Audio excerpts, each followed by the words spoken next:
Let me tell you a little bit about my personal journey to Silicon Valley from India 22 years ago. Growing up in India, like many of you, I got my first telephone when I was 12. In my case, it turned out to be a rotary phone, so it wasn't that great for selfies, but I still loved to call my friends, play with it, and sometimes take it apart. That telephone cemented my fascination with technology. I remember in my parents' house in Chennai reading about the invention of the transistor at Bell Labs. Of course, that initial invention helped found what became known as Silicon Valley, and out of that came companies like Fairchild Semiconductor and Intel and all the computers and software that we all use today. You can draw a direct line from that invention to the technology that powers your Twitter feed or your WeChat messages today. I remember reading about that and thinking, it's the idea that matters. It didn't matter where you come from or what your background is. One revolutionary idea, one brilliant invention can unleash other entrepreneurs to revolutionize industries in ways you could never predict.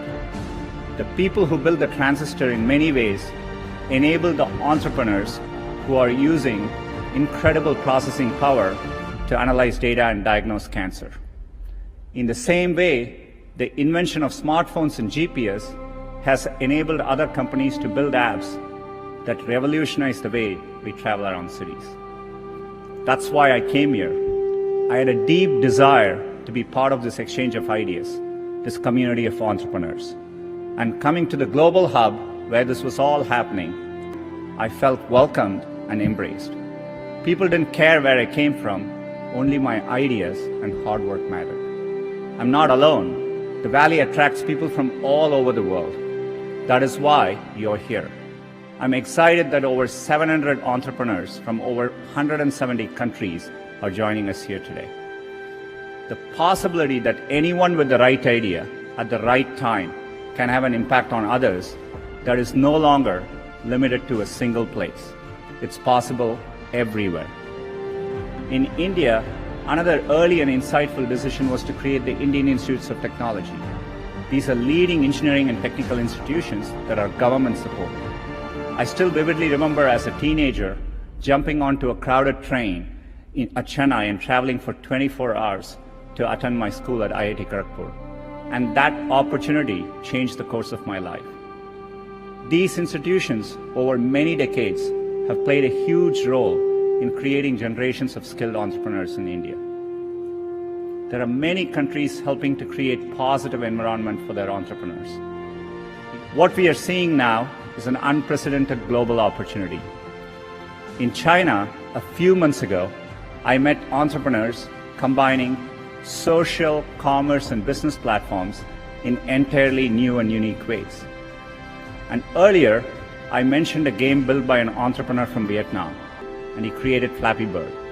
He was a developer from Hanoi who wanted to create simple games, non-violent games, that reminded him of why he fell in love with gaming in the first place. And it quickly became one of the world's most downloaded games for Android and iPhones.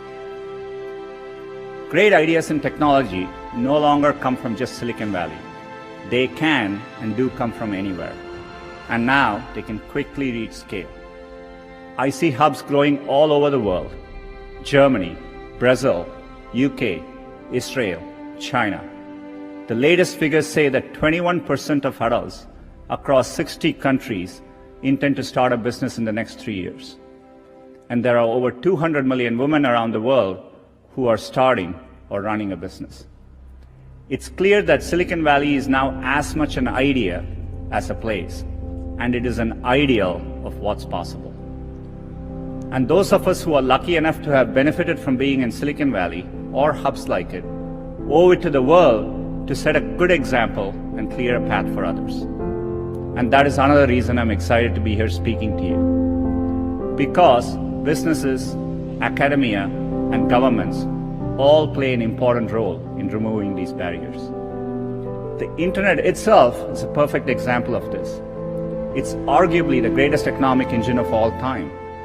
And its success is largely a result of early collaboration between the US government, the private sector, and researchers from academic institutions, including Stanford. They worked together and made deliberate policy choices to keep the platform open and borderless.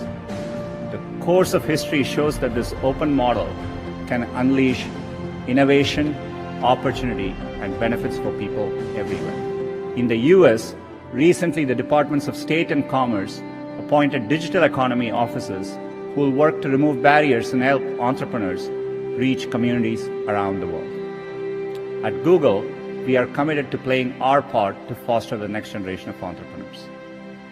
Our Google for Entrepreneurs team has established a number of campuses. These provide space for entrepreneurs to build and work together in major tech hubs to take their ideas and go global. We have opened campuses in London, Madrid, Sao Paulo, Seoul, Tel Aviv, and we look forward to reaching new cities in the future and perhaps welcoming some of you to drop by. Google tools help businesses launch and grow every day. More than 30 million small businesses globally rely on at least one Google product to find customers, to grow, and to be productive. Training. We are also committed to train 5.5 million people on digital skills, investing over $140 million during the past year. In the next year, we aim to provide free digital skills training to 1 million young people in Africa alone. At Google, entrepreneurship is in our DNA. Google was founded here at Stanford, and the company's first home was in a garage just a couple miles from here. Like many of you in the audience, our founders were two young people with a vision of a better future, a better way, and they decided to follow their dreams.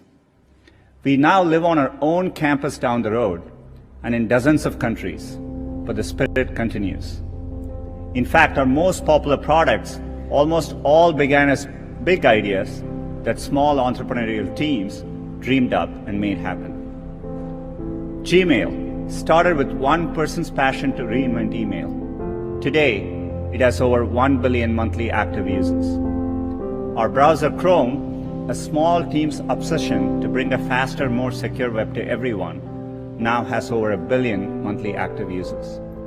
Cardboard, our virtual reality viewer, two engineers in our Paris office had an idea of what's possible with a piece of cardboard and a phone. Now more than 5 million viewers are taking people to new worlds. Using Cardboard, teachers can take their classes on virtual field trips from the Great Barrier Reef to Machu Picchu. First Lady Michelle Obama made this part of her Reach Higher Education initiative.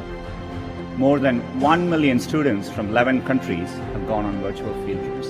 And today, we are making Cardboard available to LGBTQ centers around the world, so people who cannot physically attend Pride parades and festivals this weekend can still have the Pride experience.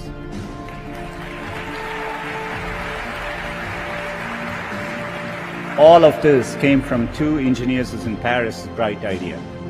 We don't know what's next or where it'll come from, but we know that the barriers to entrepreneurship and to bringing ideas to global audiences are tumbling. People working anywhere in the world, born anywhere in the world, can create a product and make it available to anyone in the world. The most used messaging app in Southeast Asia was built by a young man born in Ukraine who moved to the US. And the three most popular viral games in the US in recent years came from entrepreneurs in Finland, Ireland, and Vietnam.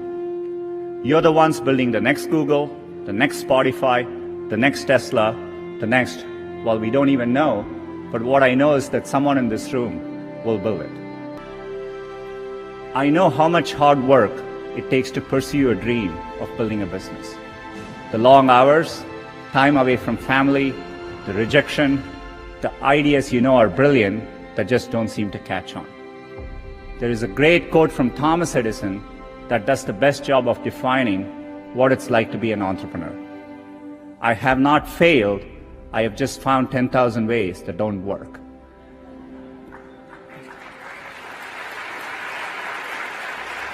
Everyone here is part of a tradition that stretches all the way back to Edison and up to companies like Google today. It's about more than building apps to make money. It's about transforming industries, creating millions of jobs, curing diseases, fighting global warming, and making our schools richer environments for our children. So I hope you enjoy your time here in Silicon Valley, and I hope you find the summit invigorating, and that when you get home, it encourages you to continue building. We're all looking to you, the world is counting on you, and we can't wait to see what you build next.